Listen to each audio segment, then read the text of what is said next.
Well, it's another month, and once again, we are here inside 105 The River at Mohegan Sun Pocono. Joining me today, Alan Stout, who hosts the radio version of the show, and Patrick McGlynn is our musical guest today. And Patrick, let's get right into it. You have a new song, Space Kid. Kind of tell me about the new song. Space Kid, that was actually on my Monsters album. It's just it's kind of a song I wrote as it's kind of like a song from an older person written to their younger version of themselves. So if you listen to it, you'll kind of get that metaphor there. And Alan, you've heard the song, and Monsters is something that you mentioned a lot on our radio show that we just did not too long ago. Tell me about, I guess, Monsters, the album, and that song, Space Kid. Well, Patrick sent me 2 records now since we got to know each other a couple years ago. The Monsters record, and then more recently the Battle Scars record.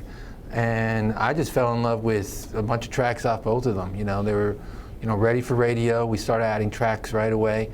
Monsters is a thoughtful song that Patrick wrote about his son. Kind of has that father-daughter theme from the Paul Simon kind of feel to it. That protective fatherly nature or parently nature that we all have. And some of the songs on his new record, Tennessee Waltz, and he's got a fun groove to them. He's making some great music. And one thing I like whenever we have a musical guest is asking them, where did you come up with the idea for the names of songs? Like last month, for example, when Aaron Fink was here, it was real funny. I asked him about Wolves and Butterflies was the name of his album, and he said, I just kind of like both names and threw them together, and that's how I came up with the name of it. Do you have like a reason and logic of how you pick the name for songs and for albums, or do you just kind of do one of the same things, just pick a random name? No, not usually. I usually try to find something within the lyrics for the names, but like Space Kid, you were saying that the idea for that came kind of from an older person talking to a younger person, because when you're younger, you're kind of a little weird and a little spaced out, a little spacier. Okay. So that's where I got Space Kid from. All right, cool. And Alan, you've covered local artists, you've covered musicians that everyone in the world knows. Do you have maybe a story of somebody famous that had an ironic way of picking out music? Well, I always thought, and maybe it's because I've written some songs myself, that lyrics come first. Okay. I got something to say, and so I'm going to write that down and, hopefully have a melody to it. But what I've learned interviewing lots of musicians, and Patrick just told us this on the radio side earlier, is that a lot of them write the music first. I remember when I found that out about Van Halen. I remember when I was a teenager that Eddie Van Halen wrote all the music, and then he would just give it to David Lee Roth, and he'd come up with words to it. And that kind of blew my mind. I just didn't think that's how it worked. I thought that what you have to say is most important. Maybe that's because I'm a writer. I don't know. Yeah, that's the way I would think about it. You think words first, right? But with a lot of bands or artists, it's like, all right, let me come up with a melody, let me come up with some chords, let me come up with a structure, and the words come second sometimes. So I can't think of anybody specific. Van Halen comes to mind, obviously. I guess that is specific. But that is very common in music for bands to work on music and then set the lyrics to it, a little bit later. Now, Patrick, we were talking about a couple different, songs and albums and stuff that you've written. I guess we probably should ask you first, where could you get it? If I wanted to go out and I want to get your music, where could I find all your stuff at? You can check patrickmcglynnmusic.com. I'm on there. And all social media at Patrick M Music, and Spotify and iTunes are the 2 big ones. But anything where you can stream music, pretty much, it's on there. And this might be a dumb question, but I always wondered with artists and Spotify and iTunes, how exactly does one go about getting music on there? You go through, it's like a digital distribution kind of thing where you, when you get your CDs, you sign up for it, and they just kind of send it to all the different Amazon, iTunes, Spotify. They make sure it goes to all of them.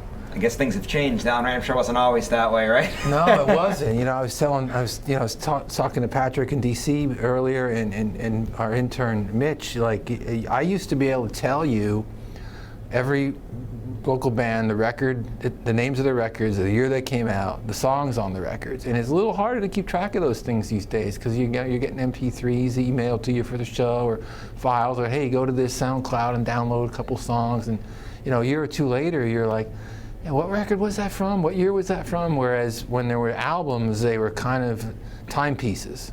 That's how I saw them. So that was the upside of that era. The upside of this era is the immediacy of it.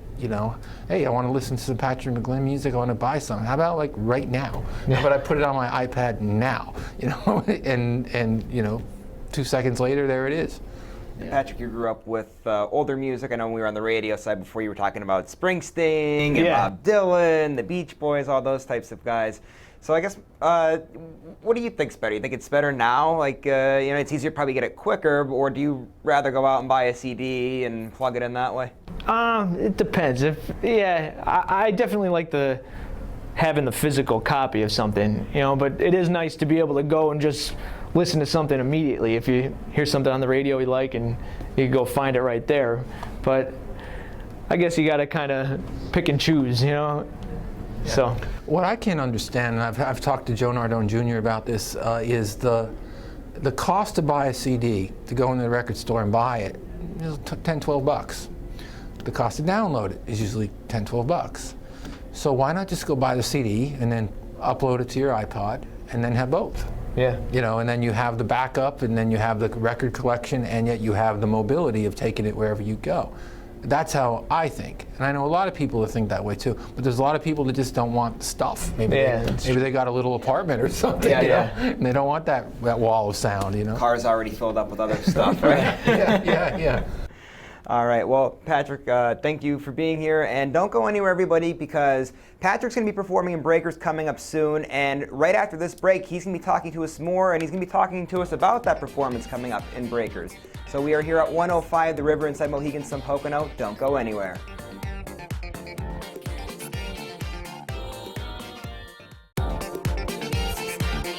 All right, we're back here at 105 The River inside Mohegan Sun Pocono for another Music on the Menu. And our guest today, Patrick McGlynn.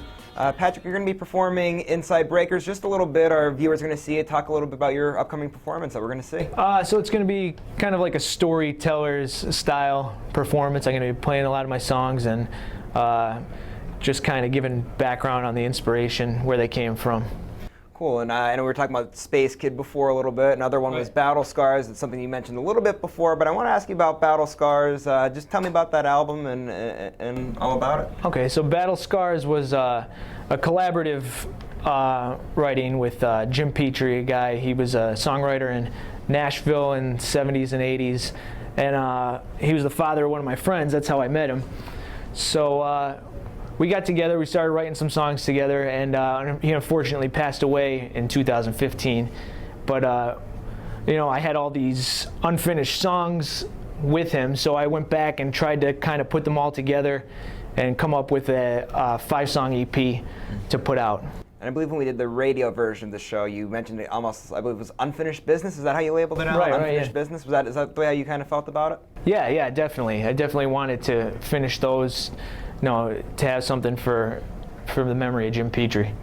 One thing I always like, I guess, about musicians is, let's go back to the beginning, because you just don't, come out of the womb and play an instrument. How exactly did you get into playing music? It was probably all just through my older brother, just kind of following whatever he wanted to do. I know he wanted to take guitar lessons, so I got a snare drum, and so I started on a snare drum, and then he'd bring home a bass, and I'd start playing the bass that he brought home. So that's kind of how it started.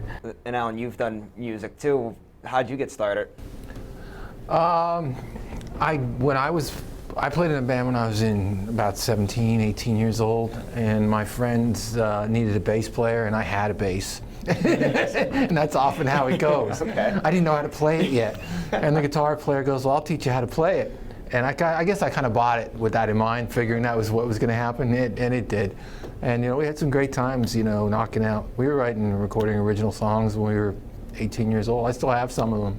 We were just listening to some of them, my buddy and I, about 2 weeks ago, finishing up some old demos from when we were in college, and But you know, that's kind of how it came about for me. You know, I wanted to play, and I bought an instrument, and then I had a buddy who was willing to teach me how. And obviously, not just playing to, but you usually are influenced by people too. It's like, I really like this artist. I kind of want to see, if I can do what they're doing. And, if anyone out there is a fan of Bruce Springsteen, well, guess what? You're not the only one. So is Patrick here. So Yeah, tell me about, your like of the boss. Oh yeah, definitely. He's definitely a big influence on my writing, and just his style, the way he connects with people. Like I was saying on the radio, you hear his song, and you feel like he's singing about you. That's kind of the feeling I want to project out there to people. And who are some of maybe your other influences besides for Bruce Springsteen? Other people: Tom Petty, Bob Dylan, Woody Guthrie, Jonathan Richman is a big one. Yeah, all that kind of stuff. Yeah. Okay, and then Alan, I know you've covered so many musicians. I never asked you. Do you ever cover Bruce? Because I heard his concerts are like 4 hours long. Yeah, I've seen Bruce Springsteen 10 times in concert, and I've covered most of them. I was working. There was a couple times where I, had tickets as a fan earlier when I was in. I saw him on a Born in the USA tour when I was in high school. Oh wow! At the Spectrum, and then I saw him on Lucky Town tour in '92, Human Touch. Pretty much anything post '95 when I saw Bruce, I was working, and with a notebook in hand. So I actually have a website, alankStout.com/Springsteen, okay. capital S, and you could read all of my Bruce Springsteen concert reviews. I put them all together. I'm such a big fan. Patrick's taking that down as a note. Yeah, check that out. I'll send it to you if right. you forget the URL. Awesome. I mean, I showed Hershey a couple years ago. It was amazing. I mean, I've seen him in Philly and Jersey, but Hershey really was something. He just was like 5 encores. He gets in the mood. He just wants to stop. Yeah. Did you ever see him play? Yeah, I've seen him maybe like 6 or 7 times. I've seen him. Yeah. Now, would you guys agree this is kind of almost like a bucket list item? Because everyone says if you're going to go see a concert, they mention I think usually the big 3 are always Billy Joel, Paul McCartney, and Bruce Springsteen because they just play for so long, and like every cent you spend on that ticket is totally worth it. You guys agree with that? Yeah. Yeah, I mean, what Bruce has done, I've seen them all recently. I saw Paul McCartney and Billy Joel all within the last 2 years, but the thing that's amazing about Bruce is pushing 70 years old. He broke his all-time on-stage time record about a year ago. I think he was in Vienna. Oh wow. He played over 4 hours. Oh, jeez. At that age. That's awesome. And whenever that happens with Bruce, the person that I always think of is Max Weinberg, his drummer. I mean, the guy just drummed for 4 hours. Yeah. He's almost 72. Yeah. It's unbelievable. Those E Street Band is like, they're just a beast. Yeah. They are. I guess that's why they're in the Rock and Roll Hall of Fame. Now the E Street Band is in the Hall of Fame on its own, right? It's separate from Bruce, right? They deserve it when they're playing 4 hours a night. They all got put in about 3 years ago. Okay. Bruce was put in years ago, but they put in all the rest of the guys about 3 years ago. Oh, cool. And Patrick, are you gonna mock Bruce and play for about 4 hours tonight? No, or? probably. I think I only have an hour. And only an I think hour? they're coming up. Well, that hour performance is coming your way next after this break. Don't go anywhere. Patrick McGlynn will be performing inside of Breakers.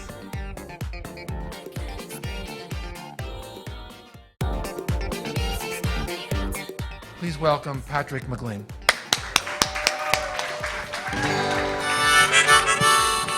All right, thank you. This first song is called In the Waves.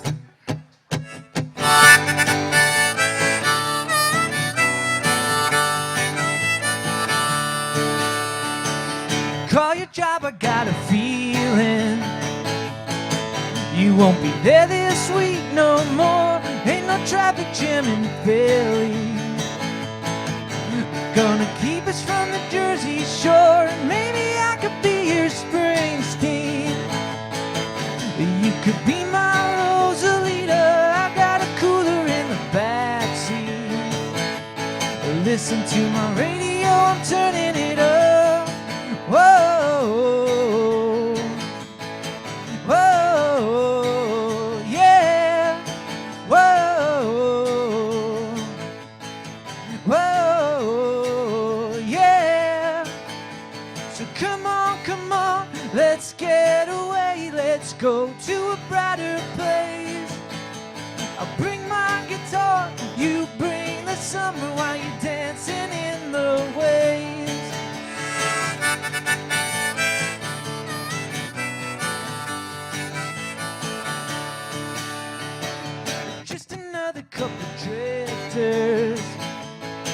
Under the boardwalks where we'll be, with the carnival above us. The fortune teller with the fake IDs will throw our phones into the ocean. Yeah, I could get used to this life underneath a big umbrella and not worry on our minds. Whoa, whoa, yeah, whoa, whoa, yeah. So come on, let's get away, let's go to a brighter place. I'll bring my guitar, you bring the summer while you're dancing in the waves.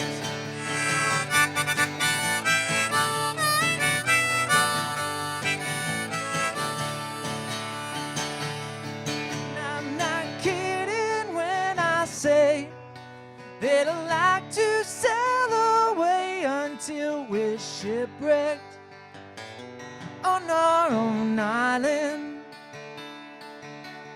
So come on, baby. Come on, baby. Come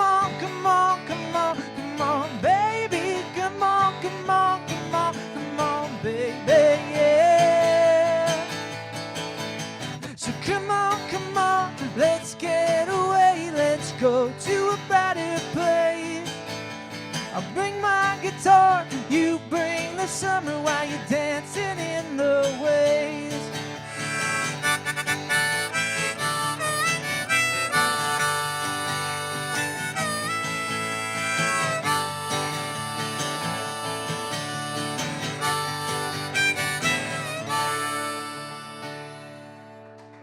Thank you.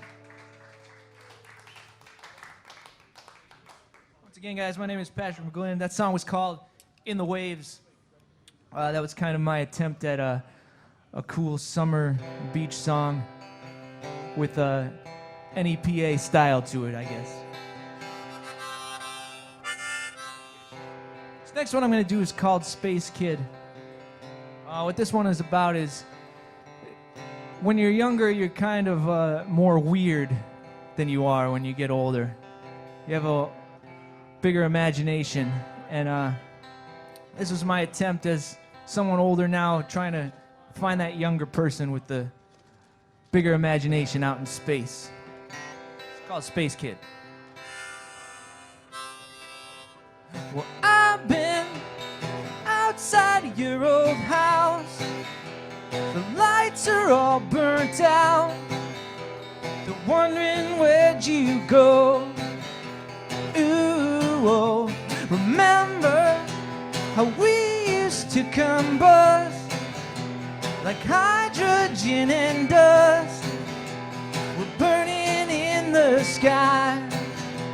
You and I, we lost touch sometime. But are you listening to your radio?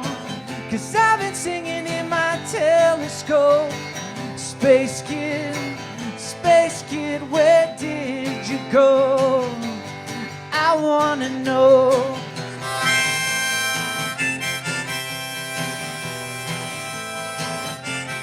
I think I've seen every star, the phantoms in the dark, and played them on my songs.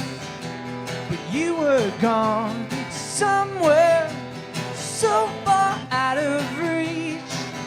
Now we're waiting till we see the supernova light burning bright. Well, are you alright? And are you listening to your radio? 'Cause I've been singing in my telescope. Space Kid, where did you go? Are you tuned into my frequency?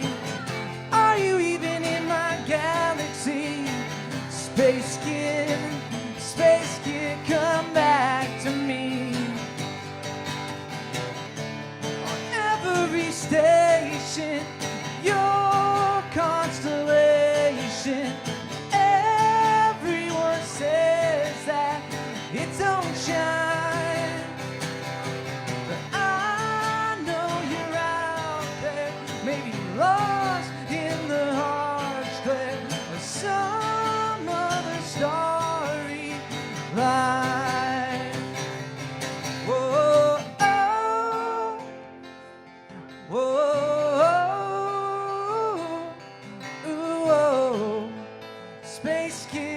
where did you go? Whoa, oh, whoa, ooh, oh. Space kid, where did you go? Are you listening to your radio? 'Cause I've been singing in my telescope. Space kid, where did you go? Are you tuned into my frequency?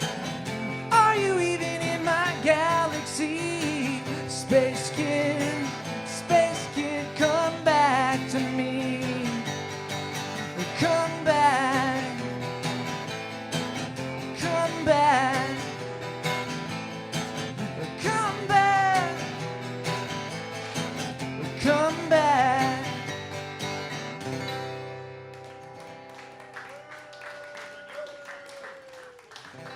All right, thank you.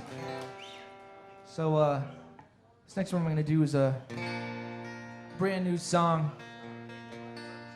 It's kind of a similar in theme to Space Kid. It's called July Stars. It's about how some things can fade away, but they're always there. The memory is always still there. So this one's brand new.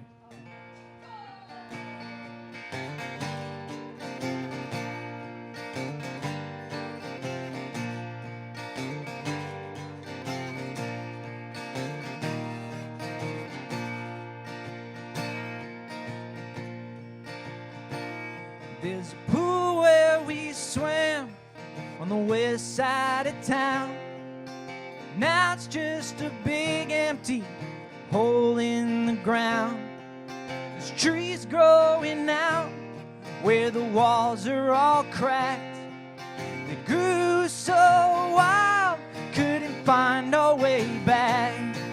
But those July stars, don't forget who you are. The girl at the screen door, the boy in the car. Yeah, those July stars left proof in your heart. A pink sky in summer, a light in the dark.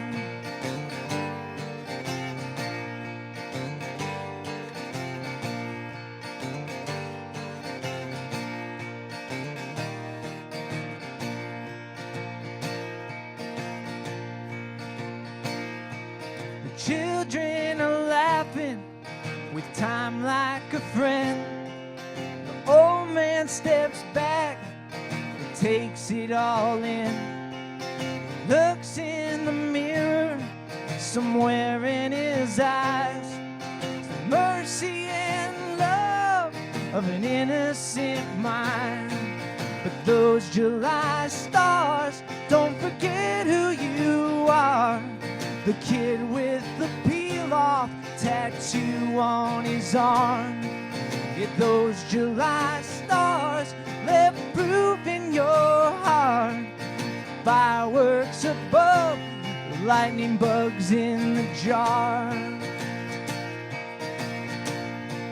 Well, did you forget? You used to know it by heart. Maybe some things just fade without drifting apart. But those July stars, don't forget who you are. Songs in the basement on knockoff guitars. Yet those July stars left proof in your heart. A pink sky in summer, a light in the dark.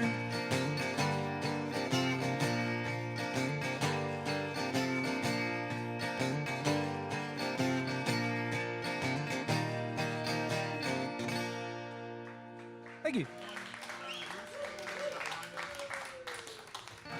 If you like what you hear, you can check me out on Spotify and iTunes, Patrick McGlynn, or also on social media at Patrick M Music.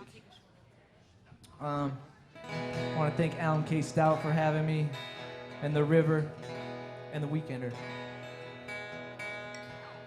This next one's off my album called 13. It was an album where kind of a project I was doing. I wrote a song a month for the whole year of 2013. This is the one I put out in February. So I wanted to write a love song for February. So